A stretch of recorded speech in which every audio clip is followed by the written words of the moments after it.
माझे लक्ष होतं ते, नंतर लक्षात आलं. फिरणं होईना तर वाढायला आता.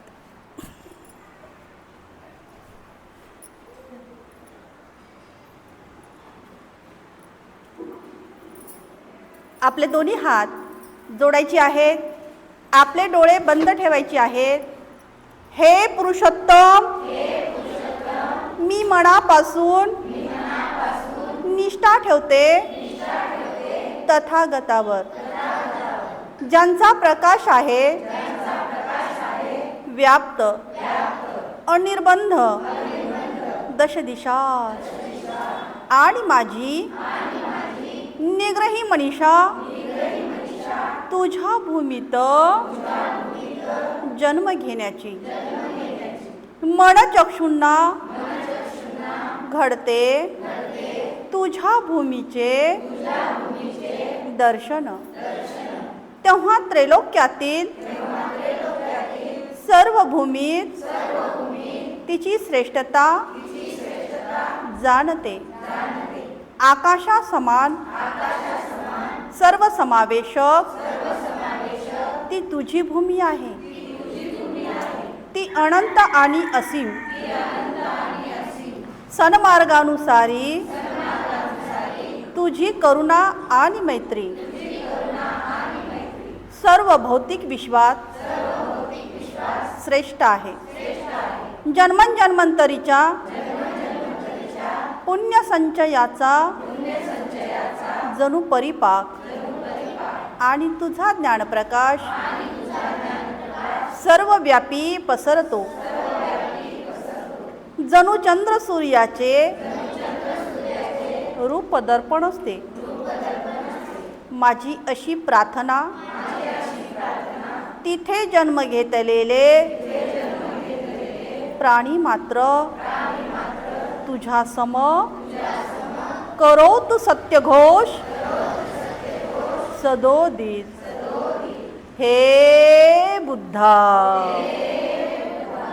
हे बुद्धा, हे बुद्धा. मी लिहितो आहे इथे लेख हा, आणि गातो गीतेही तुझे व्हावे साक्षात दर्शन. हीच करते प्रार्थना अखिल प्राणी मात्रासहित ह्या धन्य भूमीत हो मला जन्म प्राप्त. हो मला जन्म प्राप्त. हो मला जन्म प्राप्त.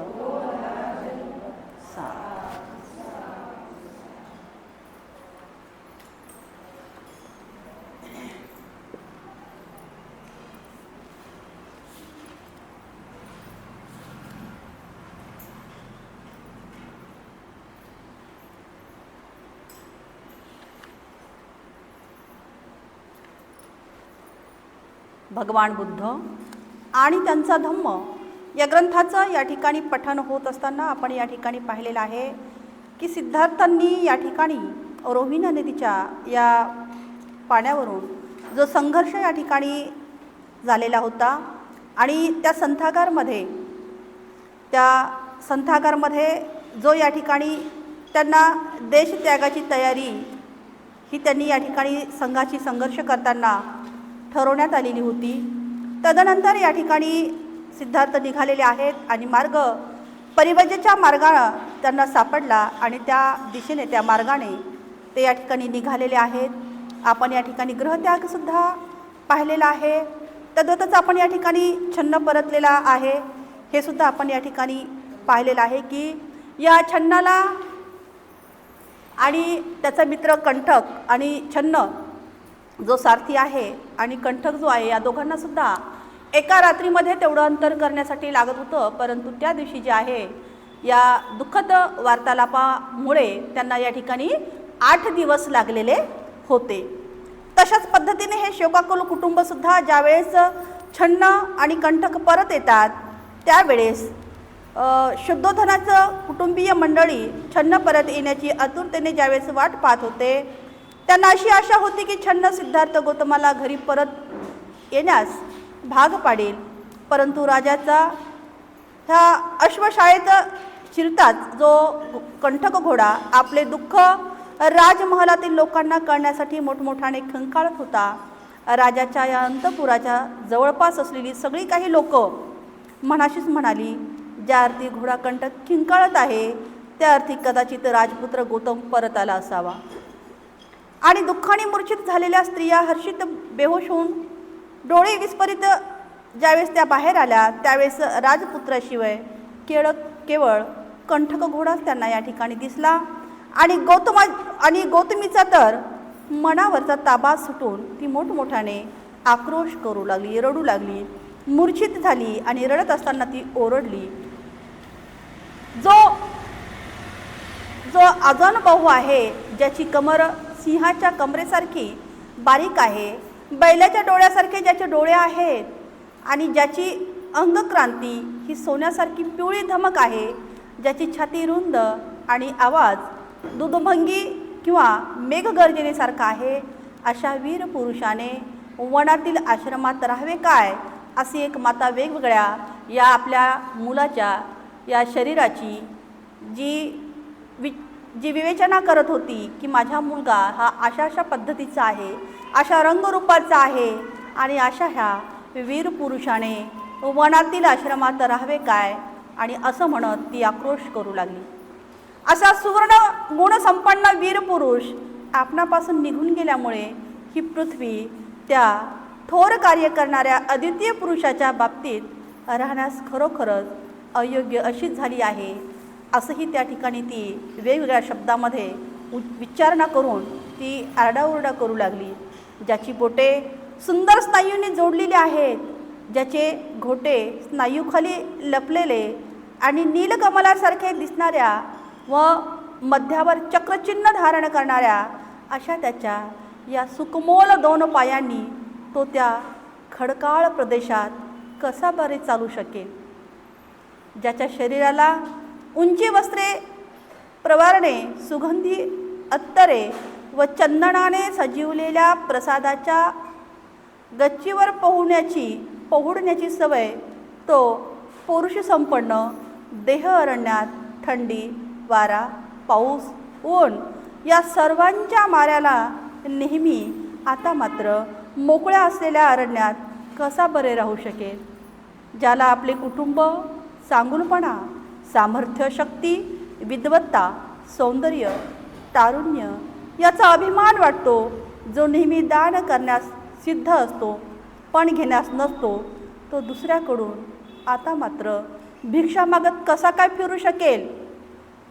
जो स्वच्छ सुवर्ण शय्येवर झोपला असताना वादवृंदांच्या नाद माधुर्याने रात्री ज्याला जागे केले जाते, तो माझ्या संन्याशी उघड्या जागेवर अस्ताव्यस्त पसरलेल्या या फाटक्या चिन्हावर कसा काय झोपणार? हाय रे देवा! हा असा हृदयद्रावक शोक ऐकून तेथील स्त्रिया एकमेकीच्या गळ्यात गळा घालून धरणीवर धरणाऱ्या वेली जशा आपल्या फुलातून मध गाळतात तशा आपल्या डोळ्यातून टपाटपा अश्रुधारा गाळीत होत्या. नंतर यशोधरेने आपल्या सिद्धार्थाला जाण्याची अनुज्ञा दिली आहे हे विसरून जाऊन दृढमूढ अवस्थेत धरणीवर आता मात्र यशोधने सुद्धा अंग टाकून दिले. मी त्याची धर्मपत्नी असताना ते मला कसे सोडून गेले? त्यांनी मला विधवा करून मागे ठेवले. त्यांनी आपल्या धर्मपत्नीला आपल्या नव्या जीवनक्रमाची भागीदारी करावयाच पाहिजे होते. मला स्वर्ग प्राप्तीची अपेक्षा नाही. माझी एकच इच्छा आहे, माझ्या प्रिय पतीने मला या किंवा दुसऱ्या जगात एकटीला मागे ठेवून जाऊ नये. विशाल डोळे व प्रसन्न हास्य असलेल्या माझ्या या पतीच्या मुखाकडे पाहण्यास मी जरी अपात्र असले तरी या बिचाऱ्या चिमुकल्या राहुलने आपल्या पित्याच्या मांडीवर कधीच खेळू नये का? हाय रे देवा! त्या सुज्ञ पुरुष नायकाचे अंतकरण किती बरे निष्ठुर, त्याच्या सुकोमल सौंदर्याप्रमाणे ते भासत असले तरी किती निर्दय व क्रूर, शत्रूलाही मोहित करीत अशा बोबड्या बोलाच्या या बालकाला आपण होऊन कोण बरे सोडून जाईल? माझे हृदय खरोखर मोठे कठोर आहे, होय, अगदी दगडाचे किंवा लोखंडाचे बनलेले असावे, कारण त्या हृदयाचा नाद सुखोपभोग घेण्यास समर्थ असताना व एखाद्या पोरक्यासारखा आपले सर्व राजवैभव सोडून देऊन अरण्यात गेला असतानाही त्या हृदयाला तडा गेला नाही.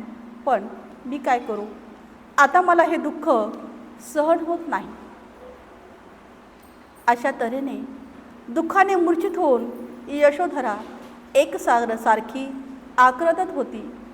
स्वभावात जरी ती संयमशील होती तरी तिच्या या दुःखद स्थितीने तिच्या मर्यादेला आता मात्र बांध फुटला होता. अशा प्रकारे दुःखाने दृढमूढ होऊन मोठमोठ्याने अंकरदत जमिनीवर पडलेल्या यशोधरेला पाहून सर्व स्त्रिया मोठमोठ्याने ओरडल्या आणि मोठ्या कमळावर पावसाच्या सरीच्या मारा व्हावा तसा अश्रूंच्या नद्या त्यांच्या डोळ्यातून गालावरून वाहू लागल्या. छन्नांनी कंठक परत आले हे ऐकून आपल्या मुलाचा दृढनिश्चय समजताच दुःखित होऊन राजा शुद्धोधन तर धरणीवरच पडला. दुःख विवळ झालेल्या या शुद्धोधनाला सेवकांनी सावरून धरले.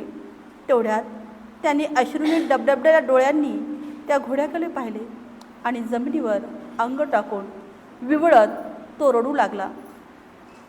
त्यानंतर शुद्धोधन उठला आणि मंदिरात गेला. त्याने तेथे देवाची प्रार्थना केली आणि पूजा अर्चा करून आपला मुलगा सुरक्षित परत यावा म्हणून देवाची आराधना केली. अशा प्रकारे, देवा, कधी आम्ही त्याला पुन्हा पाहू असे म्हणत शुद्धोधन, गौतमी आणि यशोधरा आता मात्र दिवस कंठू लागले. कायमचा संसार त्याग. कपिलवस्तूहून राजगृहाकडे प्रयाण. कपिलवस्तू सोडल्यानंतर मगध देशाची राजधानी राजगृह येथे जाण्याचा सिद्धार्थ गौतमाने विचार केला. राजा बिंबिसार हा तेथे राज्य करीत होता. मोठमोठे तत्वज्ञ आणि विचारवंत यांनी राजगृह हे आपले मुख्य निवासस्थान बनवले होते. हा विचार मनात ठेवून गंगेच्या वेगवान प्रवाहाची तमान बाळगता तो तिचे पात्र ओलांडून पलीकडे गेला. वाटेत तो प्रथम साकी नावाच्या ब्राह्मण योगिनीच्या आश्रमात थांबला.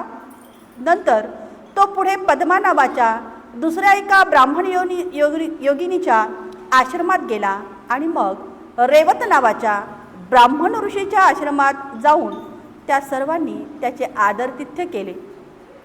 आता आपल्या सर्वांना माहीत आहे की अगोदरचा प्रवास हा पायी होता आणि सिद्धार्थसुद्धा आता मात्र राजगृहाकडे निघालेला आहे.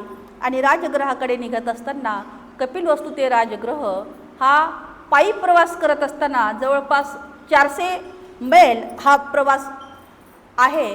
आणि मग हा पायी प्रवास करत असताना त्यांना रस्त्याच्या कडेला काही ब्राह्मण योगिनीचे आश्रम त्यांना त्या ठिकाणी दिसले आणि एक विसावा म्हणून त्या ठिकाणी सिद्धार्थांनी प्रवेश केला. आणि मग पद्मा नावाची जी योगिनी होती तद्वतच या ठिकाणी रेवत नावाची योगिनी होती, पद्मा नावाची योगिनी होती. आणि अशा या योगिनीच्या आश्रमामध्ये सिद्धार्थ या ठिकाणी राहिलेले आहेत. त्यांचे आकर्षण, व्यक्तिमत्व, वागणूक आणि इतर सर्व पुरुषांना मागे टाकणारे त्यांचे विलोभनीय सौंदर्य पाहिल्यानंतर त्या प्रदेशातील लोक त्याने अंगावर संन्यासाचे कपडे घातलेले पाहून सर्वांना या ठिकाणी मात्र आश्चर्य वाटू लागलं.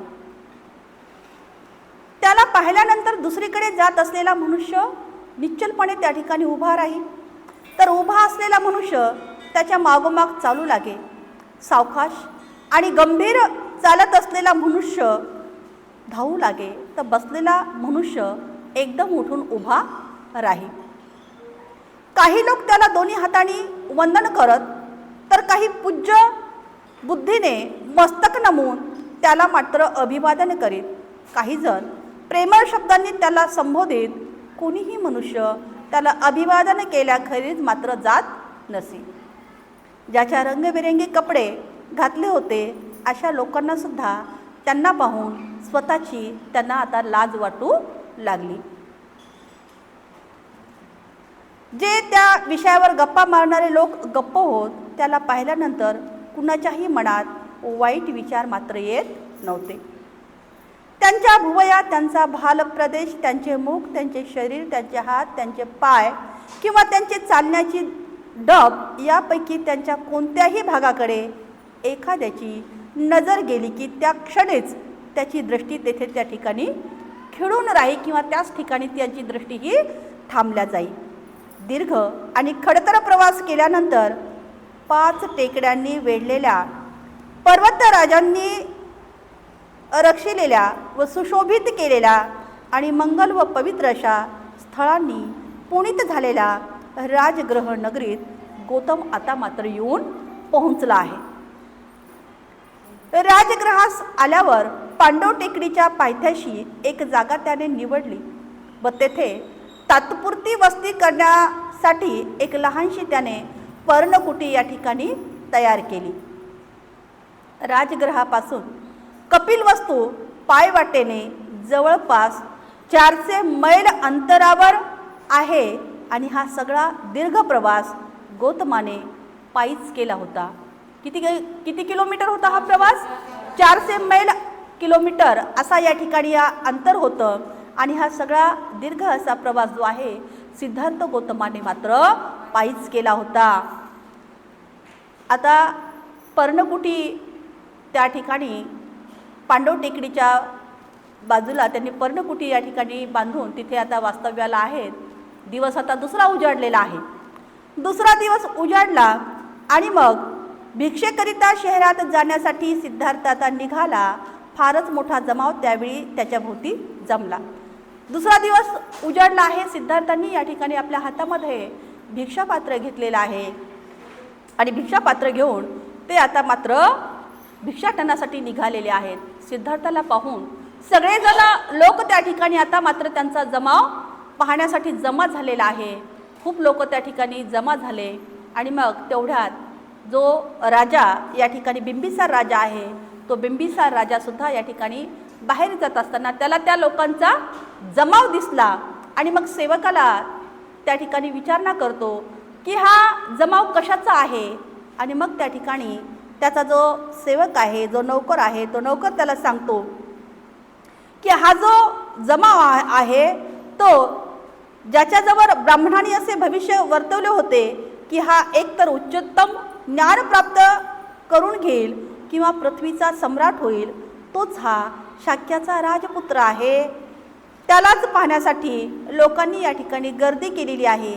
असं उत्तर बिंबिसारांनी ऐकल्यानंतर त्याने त्याचा अर्थ मनात ओळखून राजाने त्या सेवकाला लगेच आज्ञा दिली, तो कुणीकडे जात आहे ते पाहून मला येऊन सांग. तो सेवक राजाची आज्ञा होताच त्या राजपुत्राच्या मागोमाग या ठिकाणी जाऊ लागला. स्थिर नेत्रांनी आपल्या पुढील केवळ जोखडभर अंतरापर्यंत पाहता येईल अशा शरीराचे अवयव आणि मनात भरकटणारे विचार कह्यात ठेवून तो याच श्रेष्ठ सावकाश आणि मोजून पावले टाकीत हळूहळू आवाजात भिक्षा मागत चालला होता. आता सिद्धार्थांनी या ठिकाणी भिक्षाटनासाठी निघालेले आहेत.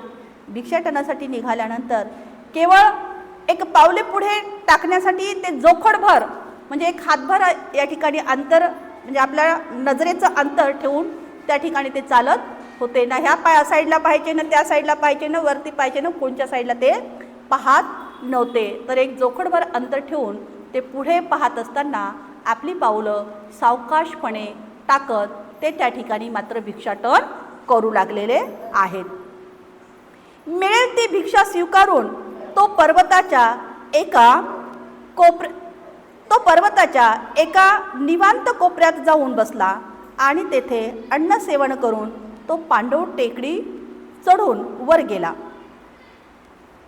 लोग्र वृक्षांनी दाटलेल्या आणि मयुराच्या केकरवांनी निनादलेल्या त्या अरण्यात रक्तरंगाची वस्त्रे धारण केलेला तो मानव जातीचा सूर्य पूर्व दिशेच्या पर्वतराजीवरील बालसूर्यासारखा तळपू लागला.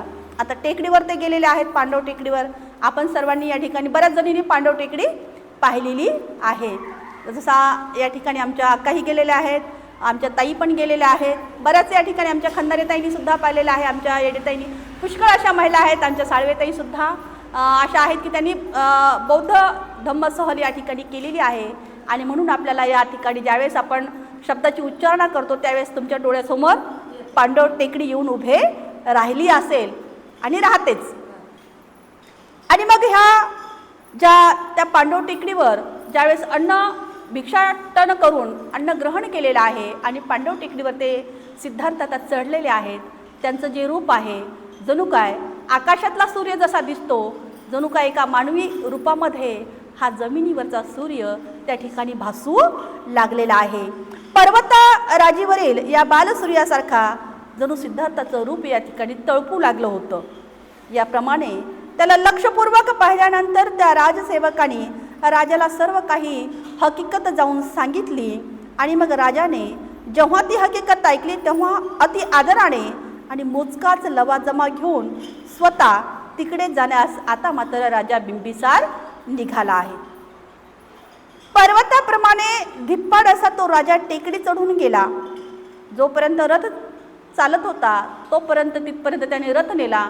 आता मात्र टेकडीवर जो आहे बिंबिसार राजा पर्वताप्रमाणे धिप्पाड होता तसा तो राजा आता टेकडी चढून गेलेला आहे. त्या ठिकाणी आसनस्थ आणि जितेंद्रिय असा तेजस्वी गौतम त्याच्या दृष्टीस पडला. जणू काही तो पर्वत हलत असून स्वतः गौतम हा त्या पर्वताचे शिखर आहे असं या ठिकाणी राजा बिंबिसारला त्यांचं रूप जे आहे भासू लागलेलं होतं. शारीरिक सौंदर्य आणि पूर्ण मन शांती यामुळे वैशिष्ट्यपूर्ण दिसणाऱ्या या गौतमाला त्या नराधिपाने पाहिले आणि आश्चर्यचकित होऊन प्रेमपूर्ण आदरभावाने तो जो आहे आता सिद्धार्थांच्या जवळ गेला. बिंबिसाराने मोठ्या आदराने त्याच्याजवळ जाऊन त्याच्या शरीर स्वास्थ्याविषयी विचारणा केली आणि गौतमाने तितक्याच मानवताने आपले मन स्वस्थ व शरीर सर्व व्याधीपासून मुक्त असल्याची खात्री करून दिली. तदनंतर तो राजा खडकाच्या स्वच्छ पृष्ठभागावर बसला आणि आपल्या मनस्थितीची कल्पना देण्याच्या हेतूनं तो म्हणाला, बाळा, तुझ्या कुटुंबाशी माझी दृढ अशी मैत्री आहे. ती वंश परंपरागत असून तिची दृढता चांगली सिद्ध झालेली आहे आणि म्हणून तुला काही सांगावे अशी माझ्या मनात निर्माण झाली आहे. माझे प्रेमाचे शब्द तू नीट ऐक. आता या ठिकाणी बिंबिसार राजा आणि शुद्धोधनांचे जे वंश परंपरागत म्हणजे त्या अगोदरच पासून या ठिकाणी त्यांची मैत्री ही दृढ अशी होती. आणि मग सिद्धार्थांना ते सांगतात की आपल्या दोन्ही परिवाराची जी मैत्री अशी आहे दृढ स्वरूपाची आहे आणि म्हणून तुला काही सांगावे अशी माझी इच्छा माझ्या मनामध्ये आहे आणि मग माझ्या प्रेमाचे शब्द तू नीट ऐक असं म्हणून तो या ठिकाणी सांगायला सुरुवात करतो. सूर्यापासून ज्याचा प्रारंभ झाला आहे असा तुझा वंश, नवतारुण्य, डोळ्यांना भुरळ घालणारे सौंदर्य याचा मी जेव्हा विचार करतो तेव्हा मला अचंबा वाटते. इतर सर्व गोष्टीशी इतका विसंगत असा राजोपभोगापेक्षा सर्वस्वी संन्यासाची जीवन जगण्याचा हा तुझा निर्धार तुझ्या मनात कसा निर्माण झाला, हा त्यांनी प्रश्न सिद्धार्थांना केला. तुझ्या अवयवांना रक्तचंदनाचा सुगंध योग्य आहे. रक्तवर्णाची ही जाडी भरडी वस्त्रे त्याला मात्र शोभत नाहीत. म्हणजे तुझ्या अवयवांना हा रक्तचंदनाचा सुगंध योग्य वाटेल, परंतु तू जे काही ही जाडी भरडी रक्तरंजित वस्त्र अर्थातच जे संन्यासाची वस्त्र घातलेली आहेस ती मात्र तुला शोभत नाही. तुझ्या हाताने प्रजाजनांचे रक्षण करावे, दुसऱ्याने दिलेले अन्न धारण करणे त्याला मात्र शोभत नाही. आणि म्हणून सौजन्यशील युवका, जर तुला तुझ्या वडिलाचे राज्य नको असेल तर माझ्या अर्ध्या राज्याची तू औदार्यपणे स्वीकार कर. जर तुला तुझ्या पित्याचं राज्य नको असेल, त्या ठिकाणी तुला जर राहायचं नसेल, तर तू माझे राज्य स्वीकार कर. याप्रमाणे तू केलेस तर तुझ्या आप्तस्वकीयांना दुःखाचे कारण उरणार नाही. कालांतराने सार्वभौम सत्ता देखील अखेरीस धीर गंभीर अशा पुरुषाच्या आश्रयासाठी धाव घेते. आणि म्हणून या बाबतीत तुम्हाला उपकृत कर. सज्जनांच्या साह्यामुळे सज्जनांचा उत्कर्ष जास्त प्रभावी ठरतो. परंतु तुझ्या या वंशाभिमानामुळे जर तुला माझ्याविषयी विश्वास वाटत नसेल, तर अगणित अशा सज्ज असलेल्या सैन्यात आपल्या बाण्यासह सामील हो आणि मला मित्र मानून आपल्या शत्रूंना जिंकण्याचा प्रयत्न कर.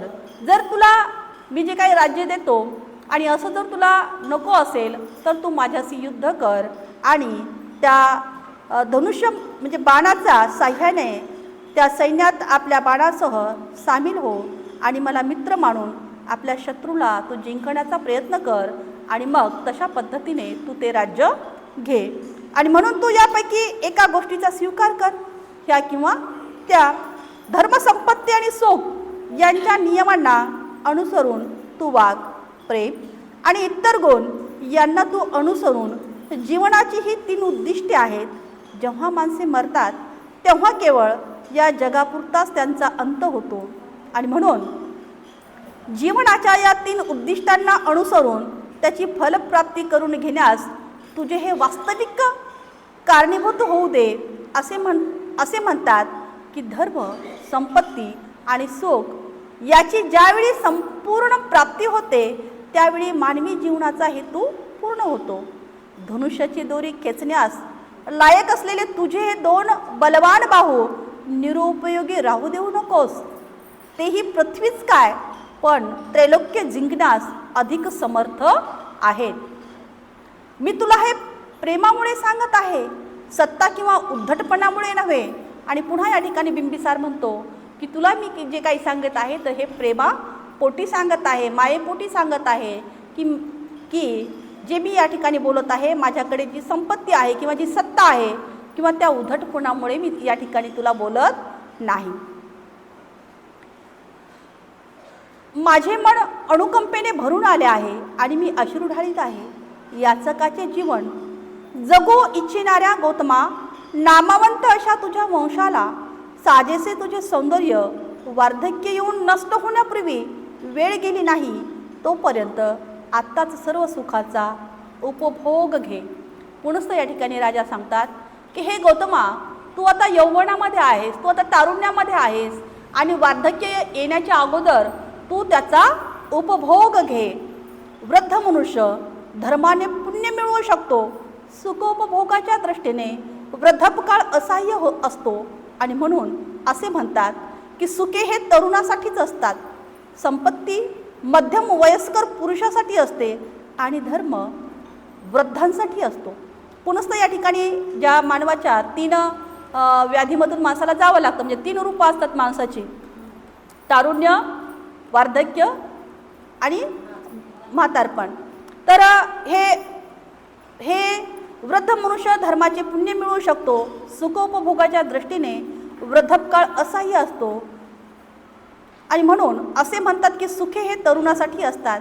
म्हणजे जी काही तारुण्यामध्ये जी काही शरीरामध्ये त्राण असतो किंवा जी बलवान बाहू असतात किंवा सगळ्या काही सहन करण्याच्या गोष्टी तारुण्यामध्ये असतात, त्या वृद्धपकाळामध्ये असू शकत नाहीत.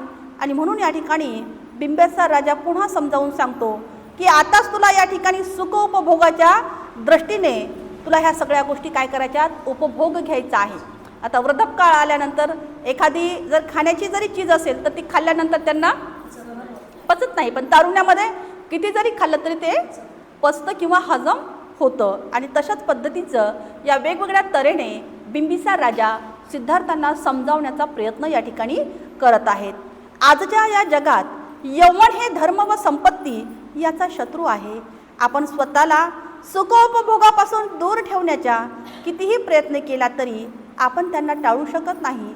आणि म्हणून जिथे जिथे सुखे सापडतात तिथे तिथे तुझ्या यौवनाने त्याचा उपभोग घ्यावा. पुन्हा पुन्हा त्याच बाबी या ठिकाणी सिद्धार्थांना समजावून सांगतात की वृद्धत्वाची प्रवृत्ती चिंतनाकडे असते, ते गंभीर आणि शांत राहण्याच्या बाबतीत तत्पर असते.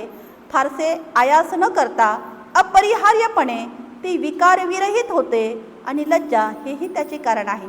आणि म्हणून चंचल बाह्य वस्तूकडेच आकर्षण होणाऱ्या, निष्काळजी, उतावळ्या आणि दूरदृष्टी नसलेल्या या यौवनाच्या फसव्या कालखंडामधून बाहेर पडल्यावर लोक अरण्यातून सुरक्षितपणे सुटका झालेल्या या माणसाप्रमाणे सुटकेचा निश्वास टाकतात.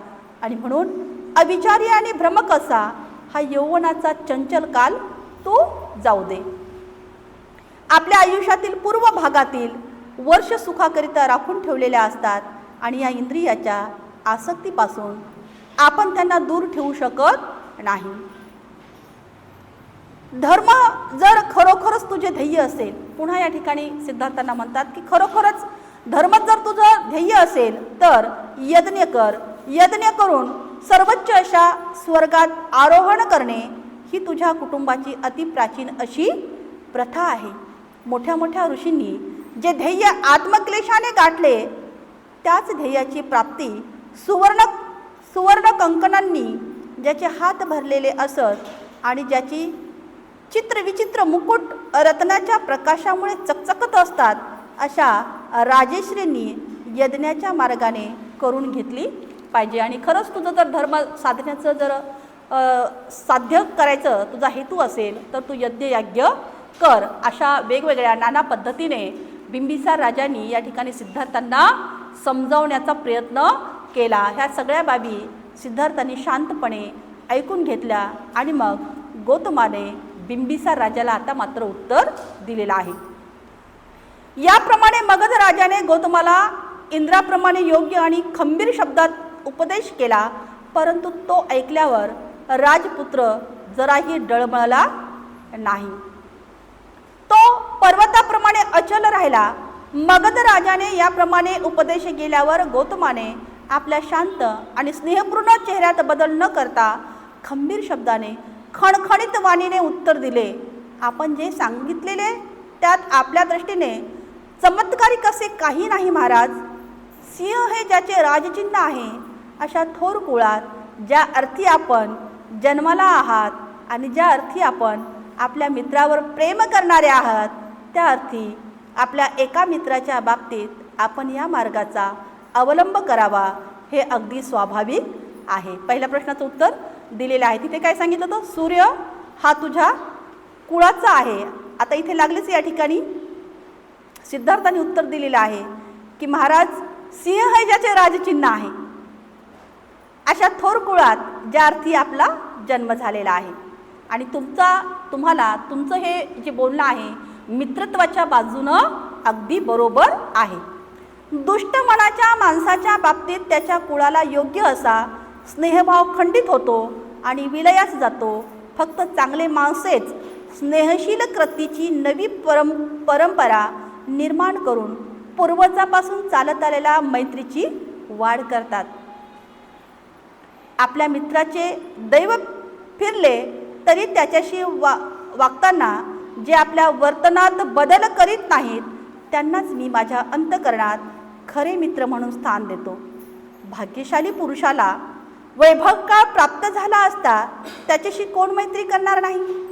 म्हणजे एखाद्याला खूप असं वैभव प्राप्त झालं तर त्याला खूप असे मित्रसुद्धा बनतात. म्हणजे गुळ असेल तिथं काय असतात है ना, आणि गुळ संपल्यावर माशा निघून जातात. तशा पद्धतीचं या ठिकाणी याला मन लागू होते. जसं भाग्यशीली पुरुषाला वैभव काळ त्याचा असतो किंवा वैभव काळ प्राप्त झाला असताना त्याच्याशी कोण मैत्री करणार नाही. एखाद्या मोठ्या आणि लखपती माणसाशी कुणाला वाटणार नाही की मैत्री असावी म्हणून. आणि या जगात संपत्ती मिळवल्यानंतर आपले मित्र आणि धर्म याच्यासाठी तिचा उपयोग जे करतात त्याच्या संपत्तीलाच खरे स्थैर्य प्राप्त होते आणि शेवटी जेव्हा ती नष्ट होते तेव्हा ती दुःख निर्माण करीत नाही. महाराज, माझ्याविषयीच्या या आपल्या सूचनेला शुद्ध औदार्य आणि मित्रत्व याची प्रेरणा आहे. मी आपल्याला नम्रपणे आणि शुद्ध मित्रभावनेने भेटेन. मी माझ्या उत्तरात दुसऱ्या कशाचाही उच्चार करणार नाही.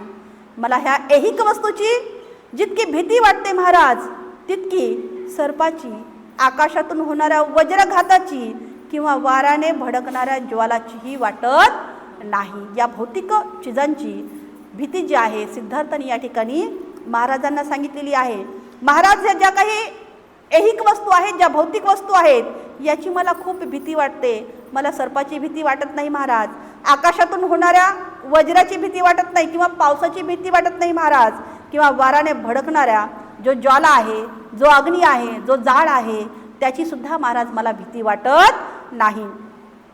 आपल्या आनंदाची आणि आपल्या संपत्तीची लुटमार करणारी ही क्षणभंगूर सुखे जगभर ब्रह्मण कल्पनाप्रमाणे निरर्थक तरंगत असतात. त्याची नुसती आशा केली तरी माणसाची मने ती मोहून टाकतात आणि त्याचं अंतःकरणात त्यांनी जर घर केले तर ती त्याला अधिकच मोहून टाकतात. सुखाला बळी पडलेल्या देवाच्या स्वर्गात देखील आनंद मिळत नाही महाराज, आणि मानवाच्या जगात तर आनंद मुळीच नाही. आहे का कोणता माणूस आनंदी? नाही. आणि पुन्हा या ठिकाणी म्हणूनच सिद्धार्थ म्हणतात की सुखाला बळी पडलेल्या देवाच्या या स्वर्गात देखील आनंद मिळत नाही महाराज, आणि मानवाच्या जगात तर आनंद मुळीच नाही.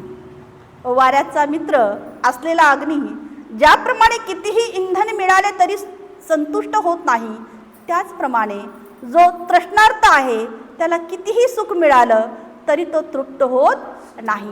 म्हणजे जाळ जो आहे, अग्नी जो आहे, त्याला किती जरी लाकडं आणून टाकली तरी तो अग्नी शांत होत नाही. कितीही लाकडं टाकली तरी ते भस्मच त्या ठिकाणी होणार आहे.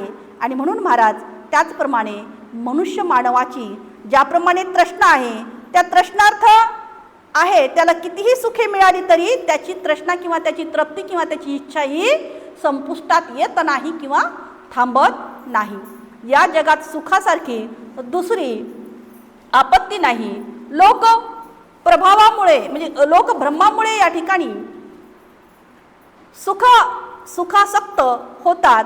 सत्य म्हणजे काय हे समजले आणि असत्याची भीती वाटू लागली तर कोणता शहाणा मनुष्य स्वतःहून असत्याची इच्छा धरील? समुद्राने वेढलेली पृथ्वी ताब्यात घेतल्यावर राजे लोकांना त्या महासागराची दुसरी बाजू जिंकण्याची इच्छा होते. सागराला मिळणाऱ्या पाण्याने तो कधीही तृप्त होत नाही. म्हणजे जर एखादा राजा असेल, त्याचं साम्राज्य त्याच्याजवळ असेल, परंतु तेवढ्याने तो संतुष्ट होत नाही. त्याला त्याही पलीकडचं राज्य असावं वाटतं आणि तो जिंकण्याचा प्रयत्न करतो. तेही राज्य त्याला मिळालं तरी त्याही पलीकडलं त्याला राज्य असावं वाटतं, आणि मग असं संपूर्ण राज्य जरी त्यांनी जिंकलं तरी त्याची इच्छा ही पूर्ण होत नाही. ज्याप्रमाणे सागराला मिळणाऱ्या पाण्याने तो कधीही तृप्त होत नाही, तद्वतच कितीही सुखे मिळाली तरी मानवजात मात्र तृप्त अर्थातच शांत होत नाही. मंदत्र्याला आकाशातून सुवर्णमय प्रजन्यवृष्टी लाभली, त्याने सर्व खंड जिंकले व शक्राने देखील अर्धराज्य पादक्रंत केले, तरीही त्याची ऐहिक पदार्थाविषयीची आसक्ती मात्र कमी झाली नव्हती. इंद्र जेव्हा व्रताच्या भयाने लपून बसला होता, तेव्हा जरी स्वर्गातील देवांच्या राजाचा नहुषाने उपभोग घेतला आणि आपल्या गर्विष्ठपणामुळे जरी त्याने आपली शिबिका मोठमोठ्या ऋषींना वाहवायास लावली तरी तो संतुष्ट मात्र झाला नाही. सुखासाठी जे धडपडत आहेत आणि ऐहिक साध्याच्या जे पाठलाग करीत आहेत, त्याच्या दुःखाविषयी आत्मसंयमी लोक जेव्हा ऐकतात तेव्हा सुखाचा त्याग करणे त्यांना योग्य वाटते. सुखप्राप्तीतील यश म्हणजेच सुखी माणसावरील विपत्ती समजली पाहिजे, कारण त्याने इच्छिलेली सुखे त्याला मिळाली म्हणजे तो उन्मत्त होतो. उन्मत्तपणामुळे जे करू नये तो करतो व जे करावे ते तो करत नाही, आणि अशा रीतीने दुखावला गेला म्हणजे त्याचा शेवट अंधपातातच होतो. कष्ट करून मिळवून ठेवलेली, तुम्हाला फसवून जिथून आलेली तिथे परत जाणारी व काही काळापुरती उसने घेतलेली ही सुखे, या सुखात कोणता आत्मसंयमी मनुष्य तो जर शहाणा असेल तर रममान होईल. पुन्हा या ठिकाणी सांगितलेले आहे की जी आपण ही सुखे म्हणतो किंवा भौतिक सुख जे म्हणतो ती कशी आहेत तर उसने घेतलेली सुखे आहेत, तात्पुरती आहेत. आणि ज्याचा शोध करून ते प्राप्त करीत असताना तुमच्या वासना भडकतात, अशा गवताच्या चुडीप्रमाणे असलेल्या या सुखात कोणता आत्मसंयमी माणसाला समाधान लाभेल? जी सुखे दूर भिरकावून दिलेल्या मांसाच्या तुकड्याप्रमाणे आहेत आणि जी राजे लोकांकडून उपभोगली गेल्यामुळे विपत्ती निर्माण करतात, अशा सुखात कोणता आत्मसंयमी माणसाला समाधान लाभेल? या ठिकाणी एखाद्या मांसाच्या तुकड्याचं उदाहरण दिलेलं आहे की जर एखादा मांसाच्या तुकड्याप्रमाणे ही सुखे आहेत. मांसाचा तुकडा जर आपण एखाद्या कुत्र्याला टाकला तर तो मांस पूर्ण खातो आणि मग हड्डी राहिलेली असते, ती हड्डी तो चघळत राहतो. त्या हड्डीमध्ये त्याला काहीही मिळत नाही, परंतु तो चोखतच राहतो. फेकतो पुन्हा उचलतो, फेकतो पुन्हा उचलतो. आणि तशा पद्धतीचे हे माणसाचं काय आहे? सुख आहे. किती जरी आपल्याला या ठिकाणी मिळकत झालं तरी त्या ठिकाणी माणूस तृप्त होत नाही. ज्या सुखात रममान होणाऱ्या माणसावर अनेक बाजूने संकटे कोसळतात आणि जी वासनाप्रमाणे विनाशकारी आहेत.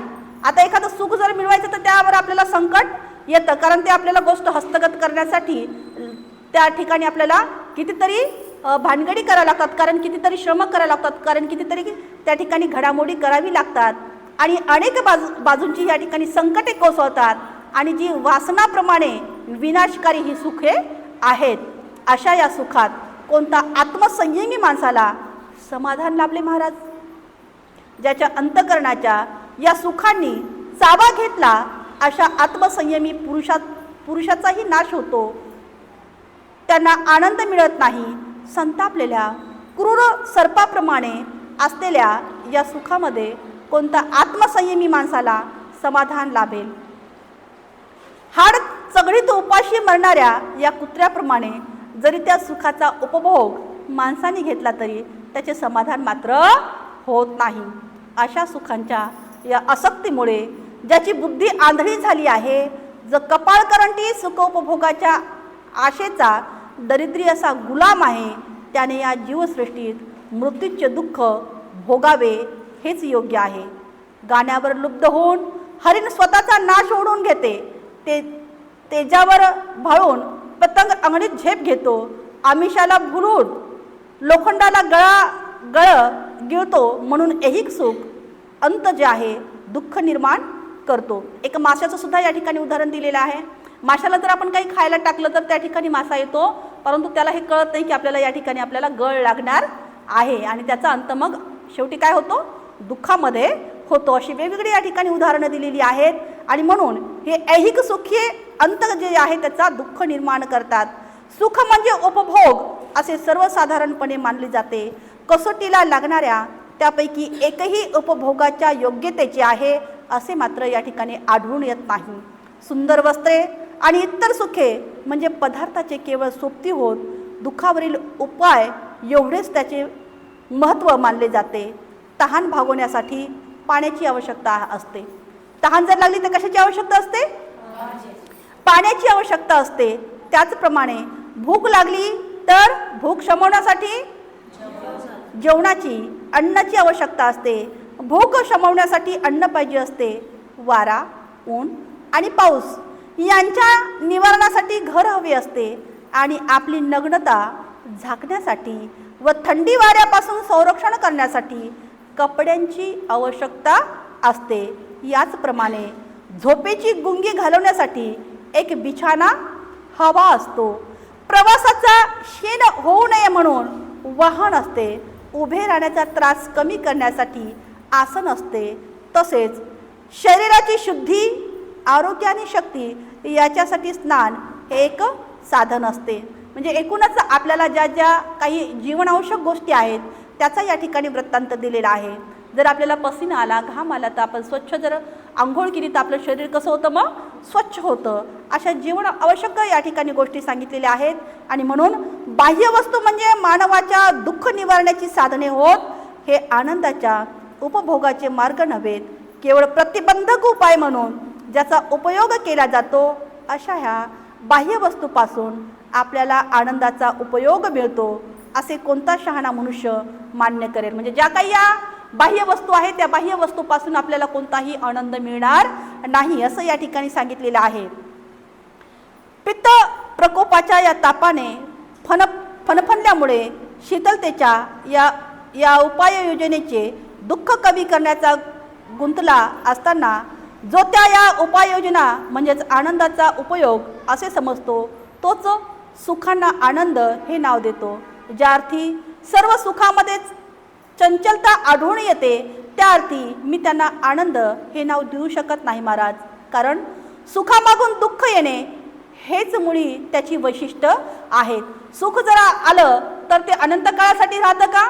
नाही, काही कालांतराने दुःख सुद्धा येतं आणि म्हणजे हे चक्र काय होतं, फिरत असतं. सुख आणि दुःख ह्या काय असतात, ऊन सावलीच्या छायाप्रमाणे असतात. म्हणजे आता सावली आली तर लगेच ऊन येतं आणि म्हणून सुख आणि दुःख एखाद्या सावलीप्रमाणे असतात. ज्या अर्थी सर्व सुखामध्ये चंचलता आढळून येते त्या अर्थी मी त्यांना आनंद हे नाव देऊ शकत नाही महाराज. कारण सुखामागून दुःख येणे हे मुळीच त्याची वैशिष्ट्य आहे. भरपूर कपडे आणि सुगंधी कोरफड या वस्तू हिवाळ्यात सुखदायक असतात महाराज, परंतु त्या उन्हाळ्यात कशा होतात, मग त्रासदायक ठरतात. उन्हाळ्यामध्ये जर आपण खूप असे कपडे घातले तर त्याचा त्रास आपल्याला होतो ना, कारण आपल्याला गरमी होते. तसंच या ठिकाणी सांगितलेलं आहे. सुगंधी आणि उन्हाळ्यात त्रासदायक ठरतात. चंद्रकिरण व चंदन उन्हाळ्यात सुखदायक असतात पण हिवाळ्यात दुःखदायक ठरतात. सर्वांना माहीत असलेला फायदा आणि तोटा या आणि इतर अनेक परस्परांनी जोडण्याचा जगातील प्रत्येक वस्तूशी अविभाज्य असा संबंध आहे. म्हणून जगात कोणताही मनुष्य संपूर्ण सुखी नाही किंवा संपूर्ण दुःखीही नाही. सुख आणि दुःख याचे स्वरूप संमिश्र आहे असे जेव्हा मला दिसून येते तेव्हा राजपद आणि गुलामगिरी या दोन्ही गोष्टी एकच आहे असे मला समजते. राजा नेहमीच हसत नसतो किंवा गुलाम नेहमीच दुःखात नसतो. राजा होणे म्हणजे अधिक व्यापक अशा जबाबदाऱ्या स्वीकारणे होय आणि म्हणून राजाची दुःखे मोठी असतात. कारण राजा हा खुंटीसारखा आहे, तो जगासाठी त्रास सहन करीत असतो. कुटुंबातला कुटुंब प्रमुख पहा, कुटुंब प्रमुखाला सगळ्यांच्या गरजा पाहाव्या लागतात. सर्वांना काय हवं काय नाही ह्या सगळ्या गोष्टी पाहावं लागतात. तसंच एका राजाचं सुद्धा आहे, त्याला प्रजेचा सगळा भार हा लागतो. जसं कुटुंब प्रमुखाला कुणाचं दुखलं, कुणाला काही शाळेचं ॲडमिशन घ्यायचं असेल, कुणाला काही प्रॉब्लेम असेल, ह्या सगळ्या त्या गोष्टी ज्या आहेत कुटुंब प्रमुखाला पूर्ण कराव्या लागतात. जे राजपद जगण्याची भीती असते आणि ज्याला कपटीपणाचे वर्तन आवडते अशा राजपदावर जर राजाची निष्ठा असेल तर तो राजा दुर्दैवी होय आणि या उलट जर त्यावर त्याची निष्ठा नसेल तर आपल्या भित्र्या राजाला सुख तरी कसे मिळणार. आणि सबंध पृथ्वी जिंकल्यानंतर जर फक्त एकच शहराचा उपयोग वास्तविक म्हणून होऊ शकतो आणि त्यातही जर फक्त एकच घर हे निवासस्थान होऊ शकते तर मग राजपद म्हणजे केवळ इतरांसाठी केलेले कष्टच नव्हत काय. आता पुन्हा राज्याचं या ठिकाणी उदाहरण दिलेलं आहे की राजाला खूप मोठा असा राजवाडा आहे परंतु त्याला आरामासाठी एकच बिछाना लागतो आणि मग हे एवढं जे काही निर्माण केलेलं आहे ते फक्त एकच घर हवं असतं निवासस्थानासाठी आणि मग राज्यपद म्हणजे केवळ इतरांसाठी केलेले कष्टच नाहीत का, असं पुन्हा या वेगवेगळ्या तऱ्हेने सिद्धार्थ बिंबिसार राजाला समजावण्याचा प्रयत्न करत आहेत. समाधान आणि राजपद स्वीकारण्यावर सुद्धा वस्त्राच्या एका जोडीपेक्षा अधिक कपड्याची त्याला आवश्यकता नसते आणि केवळ भूक शमवण्यासाठी अन्न त्याला पुरुष असते. त्याचप्रमाणे फक्त एक बिछाना, एक आसन एवढ्याचीच राजाला गरज असते. याखेरीज इतर वस्तू या केवळ अभिमानाने मिळवण्यासाठीच असतात. इतर गोष्टी कशा असतात, मग केवळ एक अभिमान म्हणून. आता किती जरी मोठा बंगला असला तरी त्याला एकच बिछाना झोपण्यासाठी लागतो आणि म्हणून या गोष्टी कशा आहेत तर केवळ अभिमानाने केवळ मिरवण्यासाठी या गोष्टी आहेत. झोपडीमध्ये जरी एखादा मनुष्य असेल तो सुद्धा तिथे त्याला एकच बिछाना आरामासाठी लागतो आणि एखाद्या मोठ्या बिल्डिंगमध्ये जर एखादा मनुष्य राहत असेल तर त्याला सुद्धा एकच बिछाना त्या ठिकाणी आराम करण्यासाठी लागत असतो. आणि हा समाधान लाभावे म्हणून जर या सर्व फलांची अपेक्षा असेल तर राज्याशिवाय मी संतुष्ट राहू शकेन आणि जर माणसाला या जगात एकदा समाधान लाभले तर मग बाकी सगळ्या गोष्टी अनावश्यक नाहीत काय महाराज. आणि म्हणून समाधानाचा मंगल मार्ग ज्याला सापडला तो सुखाच्या बाबतीत कधीही फसणार नाही. आपण व्यक्त केलेली मैत्री लक्षात घेऊन मी विसरतो की सुखांना काही किंमत आहे काय, अशा नाणे तऱ्हेने या ठिकाणी सिद्धार्थांनी या ठिकाणी कुणाला समजावण्याचा प्रयत्न केलेला आहे? राजा बिंबिसाराला समजावण्याचा प्रयत्न केलेला आहे. आज आणि आपण या ठिकाणी इथेच थांबणार आहोत. बाकीचा जो भाग आहे आपण या ठिकाणी उद्या घेऊयात. साधू साधू साधू.